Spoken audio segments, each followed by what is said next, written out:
Yeşilay başlangıçta alkolle mücadeleyi kendisine prensip olarak dikkate alıp şiar edinip bunun üzerinden bir çalışma yürütüyor. Daha sonraki çalışmalar sadece alkolle kalmadı. Alkolün yanı sıra tütün gibi ve davranışsal bağımlılık dediğimiz çok farklı bağımlılık türleriyle de Yeşilay bu çalışmaları yürütüyor. Bağımlılıklarla mücadele ediyorsunuz.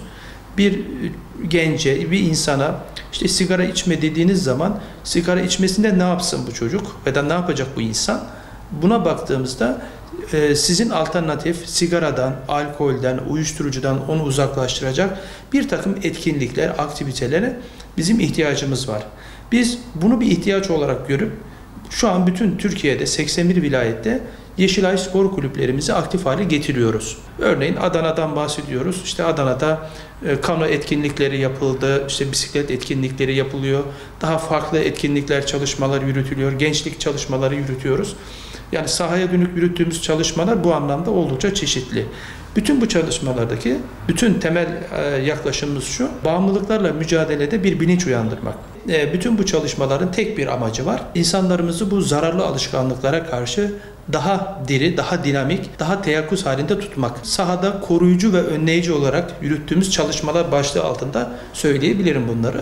Şu an bizim 81 vilayette, Kuzey Kıbrıs Türk Cumhuriyeti de dahil olmak üzere 115 noktada Yeşilay danışmanlık merkezlerimiz var. Bu merkezlerimiz ayaktan danışmanlık hizmeti verdiğimiz merkezler. Bunun yanı sıra son zamanlarda özellikle bu yıl devreye aldığımız 2 tane de yataklı tedavi merkezimiz açıldı. Biri Diyarbakır'da, diğeri de Bursa'da olmak üzere. Gerek Adana'mızda, gerekse ülke genelinde en çok karşımıza çıkan temel bağımlılık yapıcı veya bağımlılıkla mücadele alanında yürüttüğümüz çalışma alanlarımız, bunların başında alkol ve uyuşturucu geliyor. Tabii tütün geliyor devamında. Tütün çok var. Yani bu 3 bağımlılık türü Yeşilay'da devamlı maruz kaldığı ve karşı karşıya kaldığı bağımlılık türleri olarak karşımıza çıkıyor. Biz bir vatandaşımızı kurtarmanın mücadelesini veriyoruz. Yani bir vatandaşımıza destek olabiliriz. Bir vatandaşımızı gerçekten o girmiş olduğu bataklıktan çekip alabiliyorsak bu bizim açımızdan son derece kıymetli diye bakıyoruz. Gerek o sokağa çıkma yasaklarının olduğu dönemlerde, gerekse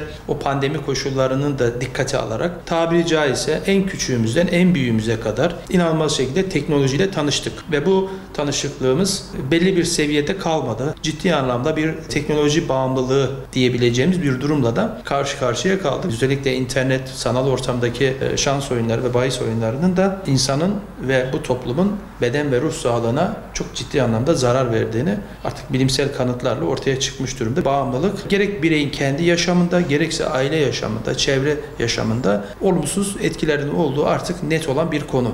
Kumara girmiş, kumara batmış ya da kumar bağımlısı olmuş bir kişi düşünün ki bütün servetini o kumar yolunda kaybedebiliyor. Bu tabii ki bir aileyi çok ciddi anlamda etkiliyor.